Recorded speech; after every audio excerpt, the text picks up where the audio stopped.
Mimi nawauliza wa Kenya ndugu zangu, hatuna nchi mbadala.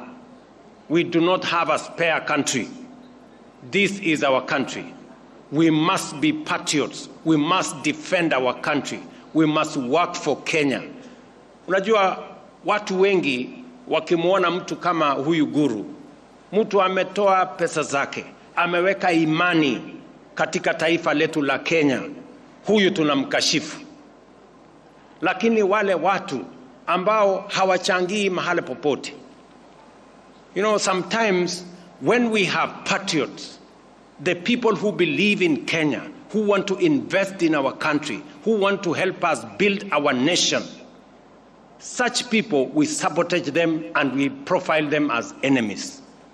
Yet, the people who don't believe in this country, the people who sabotage our country, the people who do not want to invest anything in Kenya, we glorify them as if they were anything.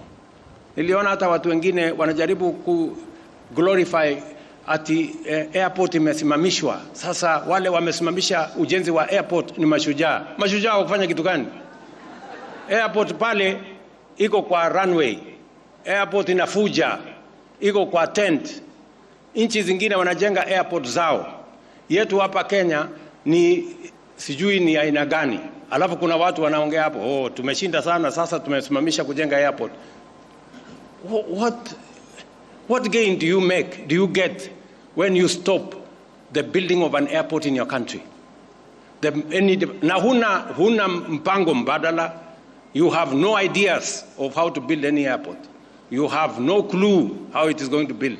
Wale wanapinga airport, hata hawajawahi kukanyaga kwa airport hata siku moja.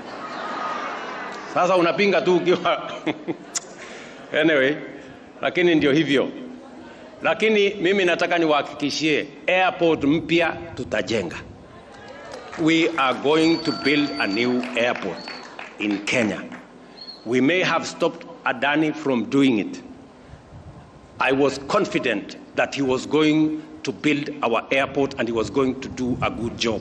But because of the law that bars us from engaging with people who have cases, we stopped it. But that does not mean we are not going to build the airport. We are going to build the airport. We are going to get a new framework.